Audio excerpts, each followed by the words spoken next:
Please stand as we're going to sing number 216 if you in the hymn book, number 216, and then number 223, which is Alleluia.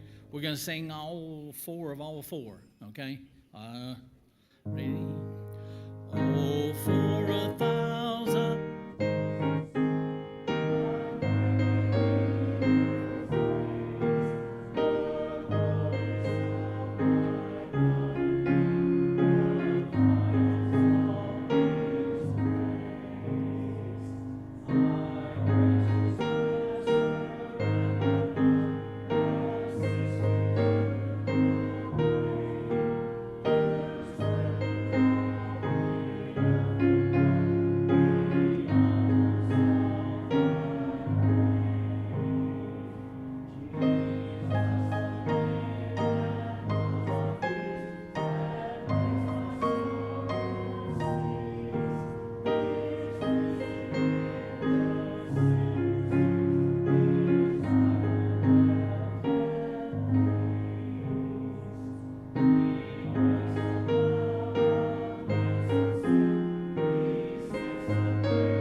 And Alleluia. Would you join us?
As we fellowship and welcome with each other.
Well, I hope you're doing well this evening, and we'll get started with prayer concerns like we normally do, and get those marked down so that we can.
community for Christ. And, we've done different things over the years. We've done a block party and some projects around the church. We've worked in the community to help them make connections in the community. And this year, we will be actually working on their facilities. We'll be working on their buildings. And so we're going to be working to help make their church campus more inviting and more conducive to the growth that they're starting to see. And they've when we first started working with them, they were probably in the 30s to 40s in attendance, and last I heard, they're running probably 60 to 70 or maybe more. And so the Lord is definitely blessing the work there in Sunbury, and so we're excited just to be a part of what the Lord's doing through them. And so we have 21 going on Thursday, so we'll be excited about sharing the Sunday afterwards about what all the Lord did. And so tonight we are in Genesis chapter 11. And although, as you read there on that title screen, it says Creation to the Tower of Babel, we're not done tonight. Even though we're talking about the Tower of Babel tonight, we have one last lesson in 2 weeks where we will round out chapter 11 and prepare for the next time we get into the book of Genesis. Now, after we finish this study in 2 weeks, we're going to pick up a study. It's a character study of 10 extraordinary women from the Bible. And so we'll be looking at 10 ladies that we find in the scriptures and the lessons that we can learn from their lives and learn more about who they were. And so once we finish that character study of those 10 ladies from the Bible, when we pick back up with our next book study, we're going to pick up in Genesis chapter 12, and we're going to look at the life of Abraham. And so that's where we're headed for the next little while. But tonight we are, as I said, in Genesis chapter 11, and we're going to be looking at verses 1 through 9. And so what we're going to do to start off with is we're going to read verses 1 through 9, which is basically the story of the Tower of Babel. And then we're going to go through it and just sort of break it down as we can go through it. So if you would follow along with me in your Bibles, and we'll be in Genesis chapter 11, beginning with verse 1. It says, "Now the whole world had one language and a common speech. As people moved eastward, they found a plain in Shinar and settled there. They said to each other, 'Come, let's make bricks and bake them thoroughly.' They used brick instead of stone and tar for mortar.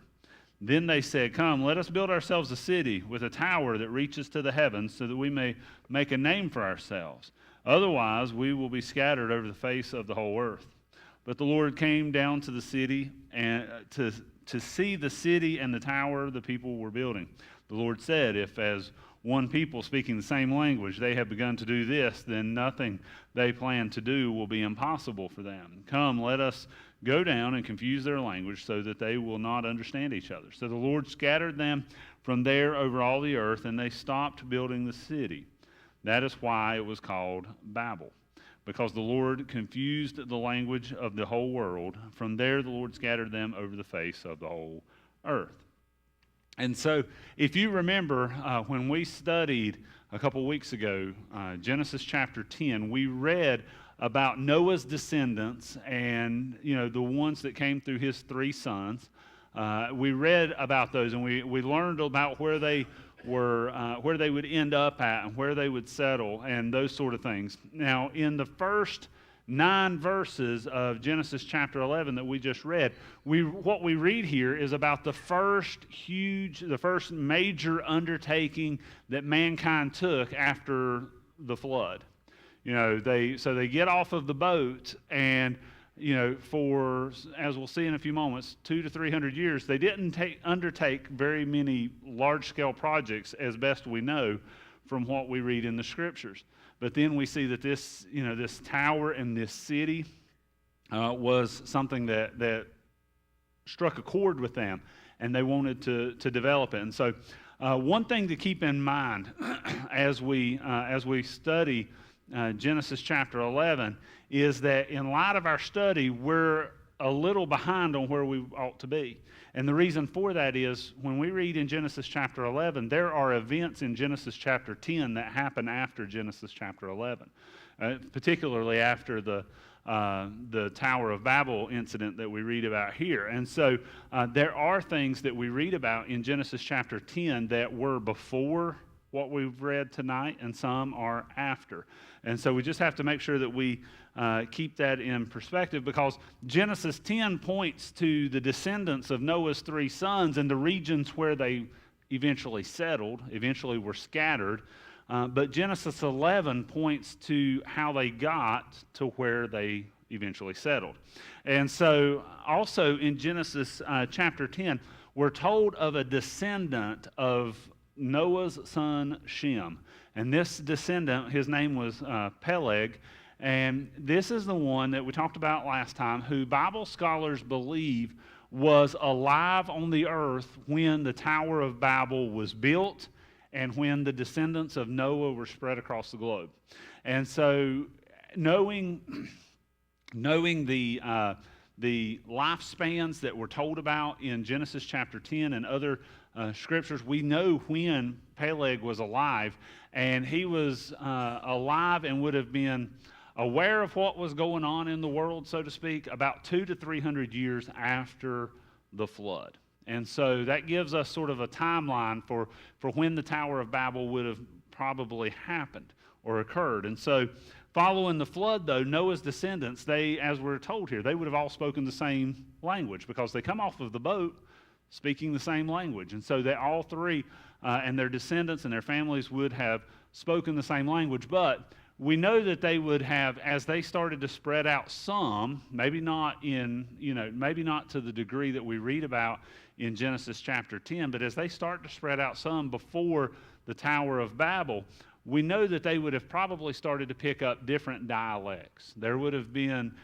some differences in the way they spoke, but they would have spoken the same language and been able to understand each other. It's just the same as if we go to a different part of the country that we live in. For the most part, we can understand what they're talking about. Now, they may refer to a certain thing a little differently than we would, like if we go up north where my Yankee wife is from in Virginia.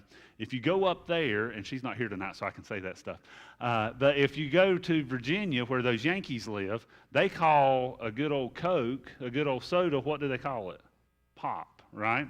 And so we know that there are different terms and different uses in the way they refer to things, but we can go and we can talk to people differently talk to people in different parts of our country, and they still understand what we're talking about. When I was in the 6th grade, that summer after that, my mom and dad took us on a vacation out west. They took us on a 2-week trip to see Mount Rushmore and Yellowstone and the Grand Canyon, and we pulled into Cedar City, Utah. And we pull in, and my dad walks into the hotel to get our rooms. And when he walks in there, the woman, my dad still tells this story all these years later. He said, the woman talked, when my dad started telling him, said, we need 2 rooms for the night. And the woman said, "You're from North Carolina, aren't you?" Now, this is all the way on the other side of the state. He hadn't shown an ID. He hadn't done anything. And my dad's like, "Yes, ma'am, I am." And she said, "You're from Western North Carolina, aren't you?" And my dad's like, my dad's sort of looking around. And he's like, "Okay, how are you doing this?" And the woman said that she used to live in Greensboro and said that there was a distinct difference in the dialect between Western and Eastern North Carolina. And there just is. And we can even tell that in our own state.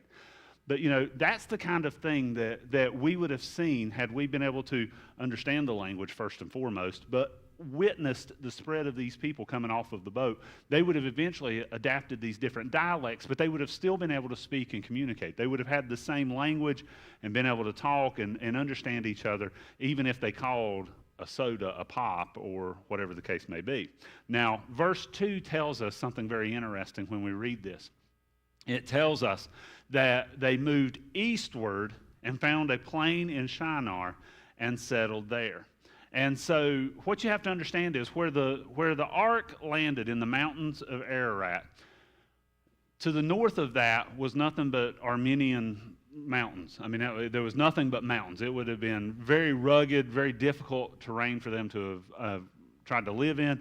And even once you got past that, there's not like big plains and big places for people to have settled, because right after you get out of the mountains, you get to the Caspian Sea. I mean, it's just like there's just nowhere to really expand. Sort of like when you got past the Appalachian Mountains, you get to the to the plains. There's room to spread out here in the U.S., or there was during expansion here, but they didn't have that opportunity unless they headed east, and technically they had to have headed south and east, if you see that, because straight north of where Babylon was, straight north of there is where Ararat was. And so they would have settled, somewhat to the east and to the south of where they had, where they landed.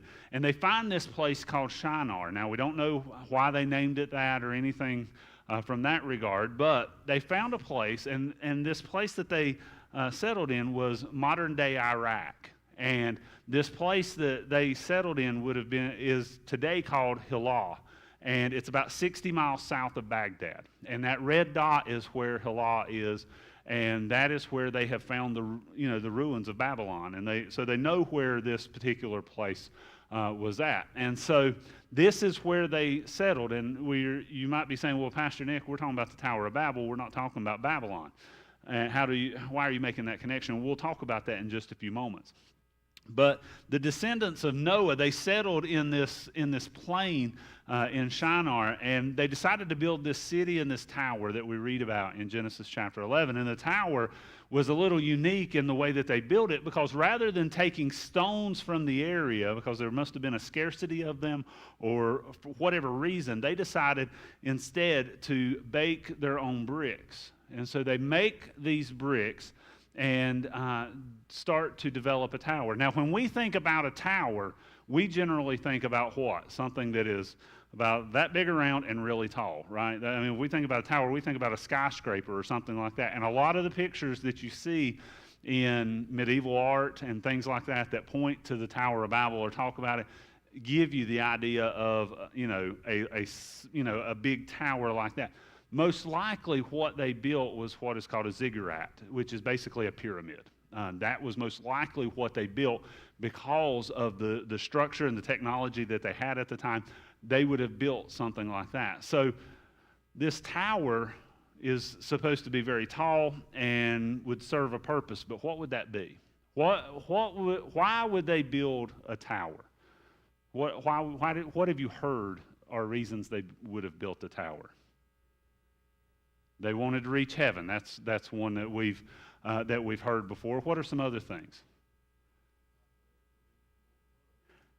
I had never heard that till this week. I was reading some in one of my commentaries, and they said that exactly what Dean said, that it was a high place to avoid floods if there was another flood. And you got to think, every time it rained, at least for Noah's kids, they've got PTSD every time it rains because of the flood, because of what happened the last time it flooded. So what are they going to do? Are they going to discourage building a high place to get up out of the floodwaters? No. And so those are the two big reasons that we hear a lot of times for why they built the tower. One was to get to the heavens, and the other was to have a place that would keep them safe and be able to escape another flood. But when we read in the Scripture, it gives us the two reasons why they built the tower, and neither one of those are what we just discussed. See, the first one is that they did it to be famous. They built this tower so that they would be famous. It says that they built it so that we may make a name for ourselves. They wanted to leave a grandiose, structure that when people saw it, they would remember the people who built it. I mean, isn't that what all monuments are? I mean, to remember something or to remember someone by, and that's what they were wanted. They wanted the tower to be something that when people saw it, they would remember them by it. And so we see that, but we also see that the other reason told to us in Scripture as to why they built it was to stay together, which sounds kind of unusual to us, but they said, otherwise we will be scattered over the face of the whole earth. So they built this tower sort of as this rallying point for them, that they would stay close in this. And remember, they're not just building a tower. What else are they building?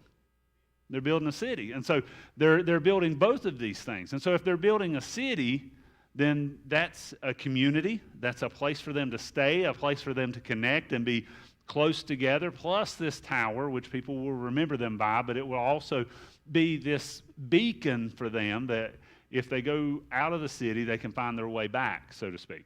And so, God had told Noah, though, and his descendants to do what? To multiply and subdue the earth. Now, if you are holed up in a city and building this big tower, are you subduing the earth like God has instructed? They're not. So they're blatantly disobeying God. And so for them to do so, they would have to leave the safety and the security of the city, and they would have to travel outside of where they felt comfortable, where they were together as family and together as a community. Now, in verse 5, we read that it says that the Lord came down to see the city and the tower the people were building. So let me ask you this. We've been asking a lot of questions as we go through this study and sort of building an answer for ourselves. In what way did the Lord come down to see the city and the tower and the people? What are your thoughts, or what have you heard maybe, or what have you been taught as to how the Lord came down and saw what happened, what was happening? Anybody ever? An angel, that's one. That's the first one on my list, Herb. That's a good one. Some believe that it was an angel. Any other thoughts?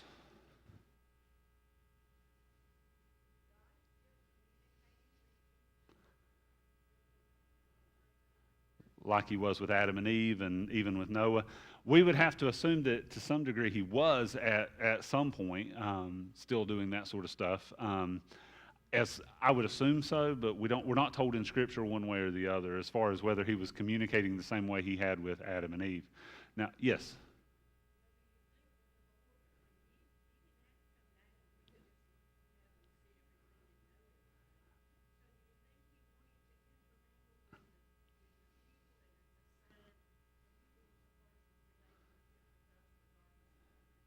I think yes. I think that could be a possibility. Well, I'll go ahead and tell you, we're not really told in Scripture. All we're told is that he came down, and the term that is used in the Hebrew for "came down" here is the same one for when the Lord came down and scattered the people. So what we read is that it's the same term is used both ways, and so and it's not really given us a really good description of what it is, or how that works. Some people believe, as Herb said a minute ago, that an angel came down and did the work. There are others that believe that it was a theophany, meaning that it was the presence of God on earth, and it was God Himself in some sort of form. We could say human form, like when He spoke with Abraham before He destroyed Sodom and Gomorrah.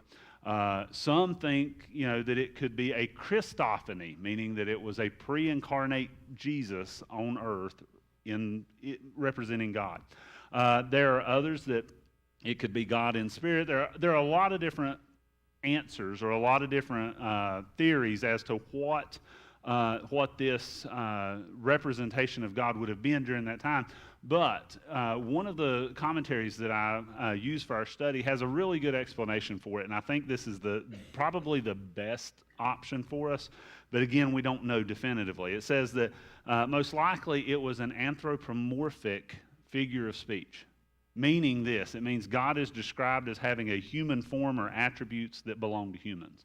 Basically, it's saying that God came down, but that God, in our sense of that, if I'm up here physically as a human, I can come down here, right? Well, the idea is that we ascribe to God that action. Not that God literally came down and walked among men in that way in the city and stuff, but it's the idea that we ascribe to God, who is spirit, the human elements that we can relate to. And so the Hebrew word, as I said a minute ago, that is used in verse 5 when it says came down, it's the same word for go down that is used in verse 7, giving support to the idea that God didn't come down once and then go back up and then come back down a second time in that regard, but instead anthropomorphically is described as coming down. Now here's the catch. I said it a few moments ago. We're not told definitively what happened. We're told that he came down. What that looks like, what if that was sort of like where Alta sounded like she was going there for a minute, that he looked down, he saw from heaven what was going on, and then did the work of scattering the people. We don't know. It could be that he very well did come down and intermingle with the people so that he could have a relationship, sort of like we were talking about that he had with Adam and Eve before the flood, or before in the garden and things like that. We don't know exactly. Yes, ma'am.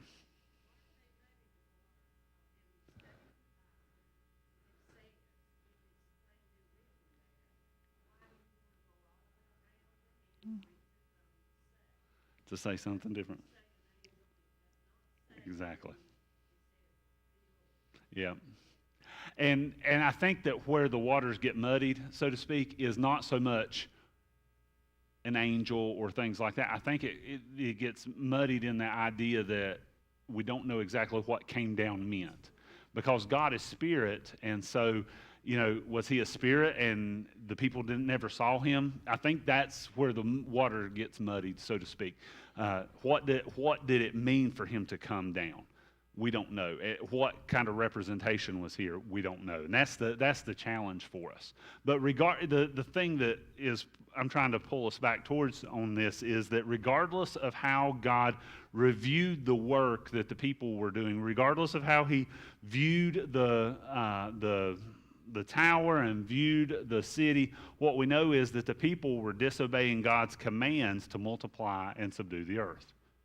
There's no getting around that. They were disobedient. They were being sinful in this endeavor that they were trying to do. Now, this was an amazing thing that they were doing. First time, we read about in the scriptures where they were building the equivalent of a huge, large structure of some sort. But God saw that the people would continue to sort of cling together and that they would do amazing things that would continue to draw them together if they all spoke the same language, rather than spreading out and subduing the earth like God wanted them to do. And so God's decision to fix their disobedience, to deal with what they were doing, was to scatter them across the globe, and not only scatter them across the globe, but to confuse their languages. And that's what we see in verse 8. It says that, so the Lord scattered them from there over all the earth, and they stopped building the city.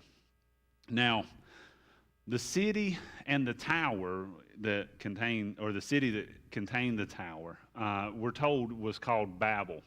And that was because that's where God confused the languages of the entire human race.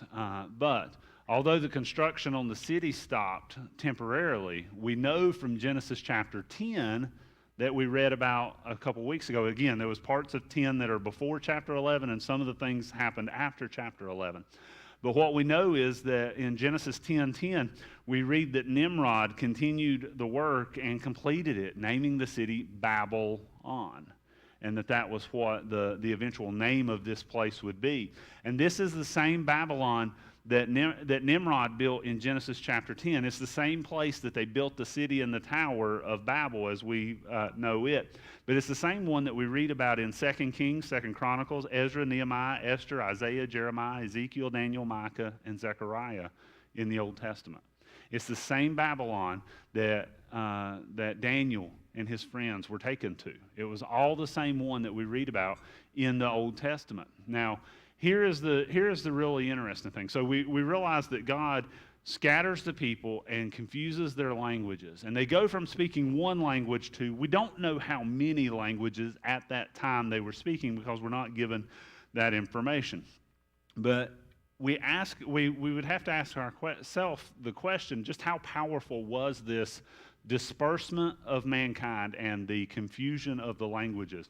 And for us today to know the number of world languages shows us just how powerful an episode in the history of humanity that we just read about, how epic it really was. Because let me ask you, how many, without pulling out a cell phone and Googling it really quick, how many languages do you think there are in the world today?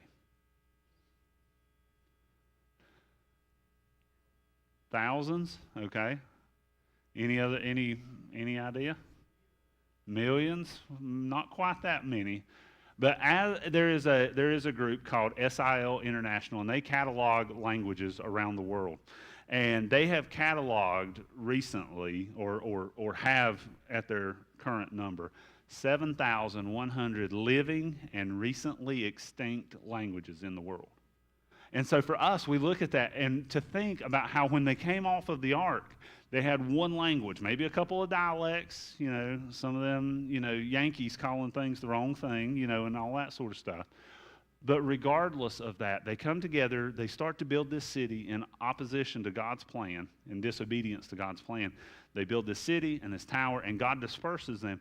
And today, thousands of years later, we've got 7,100 languages in the world, all because of this, this time in world history where all of humanity, as best we know, were being disobedient to God and being disobedient to his command to multiply and subdue the earth. And so as we have looked each time, we've looked at what the first things we read about in the scriptures throughout this book of Genesis so far. And tonight, the only thing that we have is the fact that we see the first tower, the first major structure that was built like this in human history. Now, again, we think of a tower, we think of skyscraper type of building, but again, we're talking about a pyramid-shaped ziggurat or something like that. But not only that, each week we have looked at what God saw was good and what he found, what we can find as good in the scriptures as a throwback to Genesis chapter 1. And the good we find in Genesis 11 has to do with how man can do amazing things without God. Now hear that phrase again. How man can do amazing things without God. And before you start to question your pastor's sanity because of the comment that I just told you, I want you to hear me out.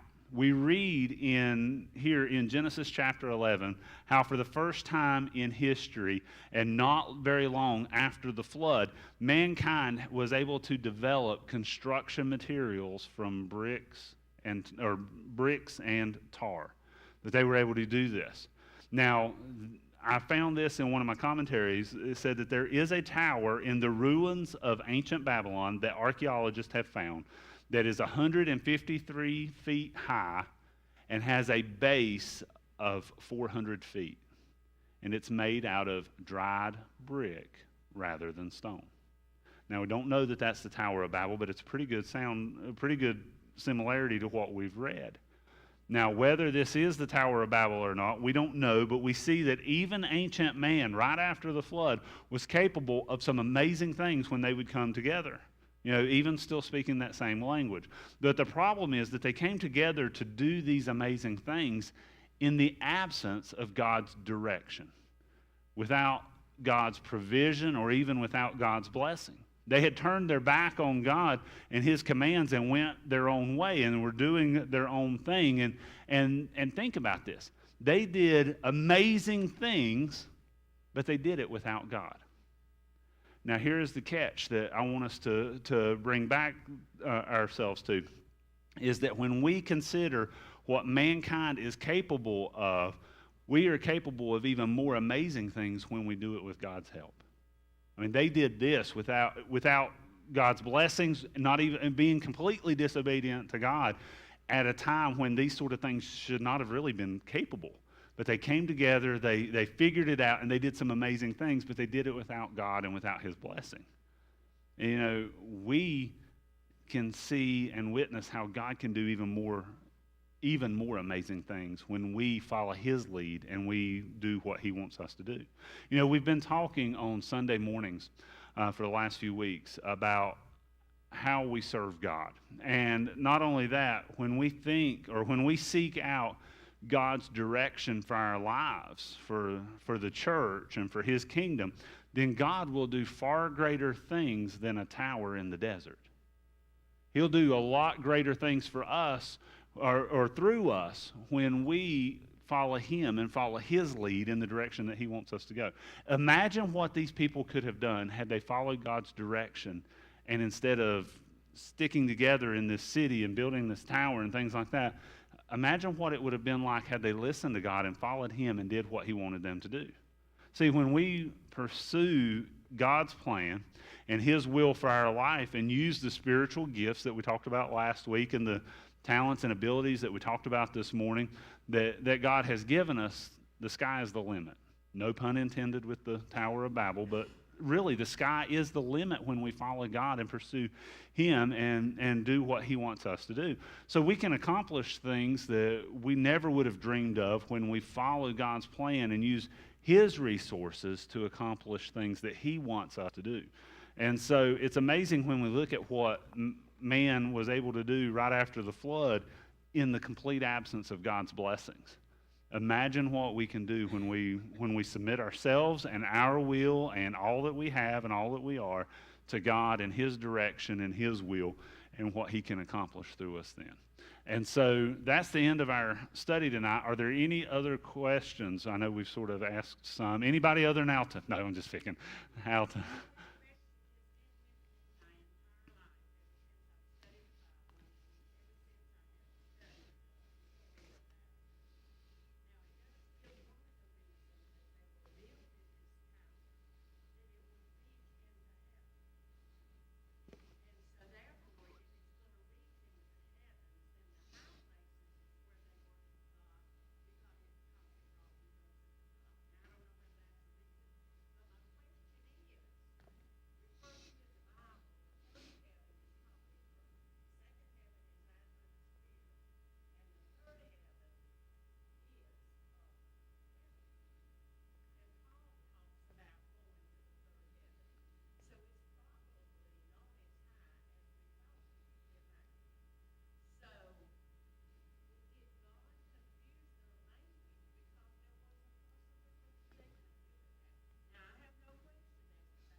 Well, I think the problem for them is that they were trying to physically reach a place that you can only reach spiritually, because the heaven that we know, that we talk about, that we read about in the scriptures, is in the spiritual realm, and they're building a tower in the physical realm where we can see, touch, feel, all that sort of stuff. And so even though they were building a tower to the heavens, the best they could have done is, a few hundred feet, considering their technology and all that they were able to do. So I don't think that they would have ever been able to have reached, even if some of their thought was that we can get to the heavens, we can, be closer to God because of the high places like we talked about on Wednesday night and things like that. They were trying to physically reach somewhere you can only get to spiritually. And so I think that they would have never gotten, more than just, a little. Well, it says that He confuses their language, as it says. Let me pull it back up. I don't want to try and paraphrase it. Because it says there, He says, "Come, let us go down and confuse their language so they will not understand each other." But it says, if as one people speaking the same language they have begun to do this, then nothing they plan to do will be impossible for them. And then He said, "Come, let us go down and change their language and scatter." Well, I don't know if it's so much a possibility as it's the viewpoint that the Lord had was that, if they're doing this with one language, then, what's going to stop them from doing anything that they want to, ever going forward. And so the idea, it sounds like the idea behind confusing the language was to not only disperse them like God intended for them to be anyway, but also to keep them from coming back together, because had He scattered them and they still spoke the same language, they could have eventually migrated back together and gathered in larger cities and not continue to spread. So I don't do what now? Well, right. I think that the reason that He's wanting to scatter them, though, I think you're right in that regard, that, we read about in Exodus where no man has ever seen God, and that sort of thing. But I think that the reason that He did scatter them, whatever that looked like, Him coming down, was more to get them to be more obedient to what He's wanted them to do, which was to subdue the earth and spread. I don't know that they would have eventually built a 300-foot tower or a 400-foot tower or whatever, but what we read right there says that the Lord was I don't want to say concerned, but his perspective was, if this is what they're doing with the same language, they're not going to stop until they do something, continue to do things that just, could be anything. So, Dean, did you have a question?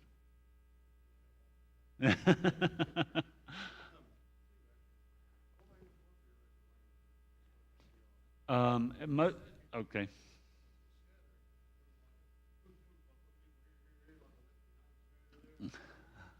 Yeah, it'd be like, hey, where'd Larry go? He was here on Sunday morning. Next thing you know, he's over in China or something like that. No, as far as to answer your first question, we have to, I guess, go with the fact that the first language would have had to have been Hebrew or Aramaic. They're very similar, but it would have had to have been Hebrew or Aramaic, most likely, because that's what the Hebrews eventually would be speaking. So we're assuming that it was something, and I never did read anything that said this week that said what that original language would have been. My guess would be that it would have been a form of Hebrew or Aramaic, because that's what the scriptures are recorded in. But you got to think, Moses is writing this, thousands of years later, and so is he speaking the same language and recording in the same language that they would have originally spoken? Chances are that that's probably the case, or that would be our answer to that. As far as how he dispersed them, we have no idea. We're not told, as far as that goes, how he did that. We're just told that he just scattered them. And so it may very well have been that, one moment they're here and they're gone and they're somewhere else. And so we did, one of the commentaries that I was reading in this week did touch on the issue about talking about people being dispersed, about how people with different, I guess you would say, skin types and stuff like that would end up in different places because of their environmental factors and stuff like that. We don't know that there was any science or reasoning to that. That could have developed well after the fact, because if everybody come off of the boat together, then that means that all of the different races that we have today, or ethnicities, I guess I should say, in the world today, all came off of the boat together. Now that doesn't mean that one wife was this and one wife was that. It just means that all of the genetic material that makes up the human race and the ethnicities that we have today, they all came off of the boat. They had to have, because there was nobody else alive. So basically, regardless of skin type or ethnicity or anything like that, it just points back to the fact that we're all related. But as far as why some with darker skin would be, like Latinos or Africans that were in, around the equator, is that reflective of how God separated them? I don't know, but you go further north and they're a lot paler. I mean, what does that mean? But there is we're told that he scattered them, and so obviously in his infinite wisdom he knew where to scatter certain individuals to for certain reasons, but we don't know beyond that. So it would have been a sight, though, to be in the city that day and be like, you see people just disappearing, all around you, like, wait a minute, where are they going? So, any other questions?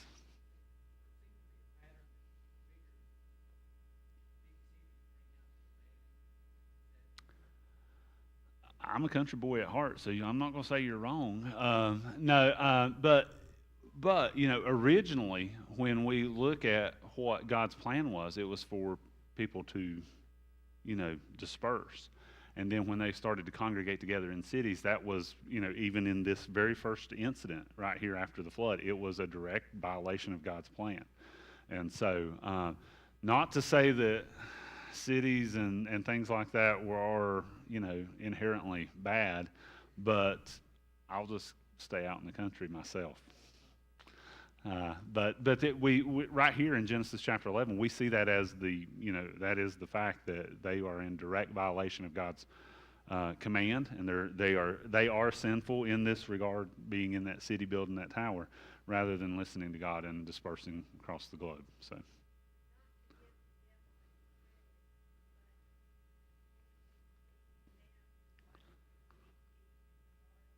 Yeah. Oh, told, think about how scary it'd be if you go out in this big wide world all by yourself. You know, you're not going to have anybody nearby to keep you safe or whatever. Yeah, Satan could definitely, if you didn't hear Joanne, she's saying that Satan could very well have deceived them just like he deceived Adam and Eve in the garden.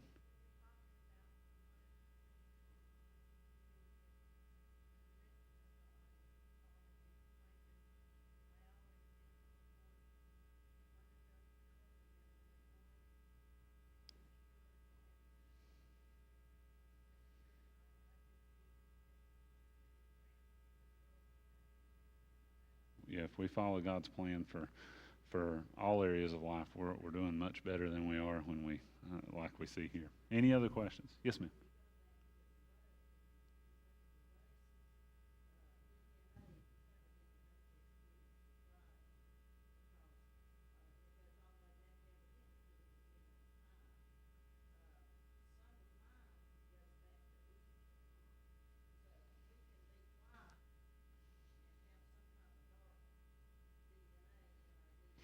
Yeah.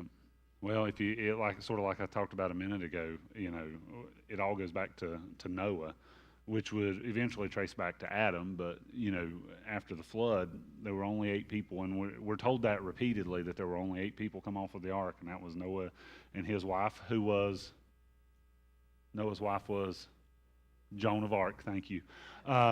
See, I'm teaching you important life lessons. But not only Noah and his wife, but their 3 sons and their wives. So out of all the races, all the ethnicities that we have in the world today, and even last time we saw where those different sons, families congregated after the Tower of Babel, essentially, to some degree, some of those were spread out in places there in the Middle East and the Mediterranean. And so that they all came off of the boat together and, you know, and then spread from there. So any other questions? Great comments and great questions. Great answers, by the way. Anything else? All right.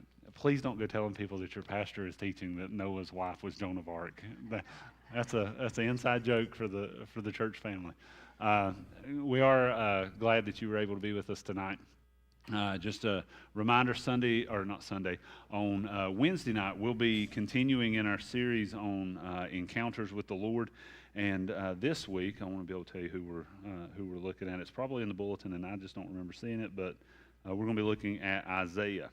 And so we'll be looking at Isaiah and his encounter with the Lord in heaven, no doubt, looking at his view of the throne room of God.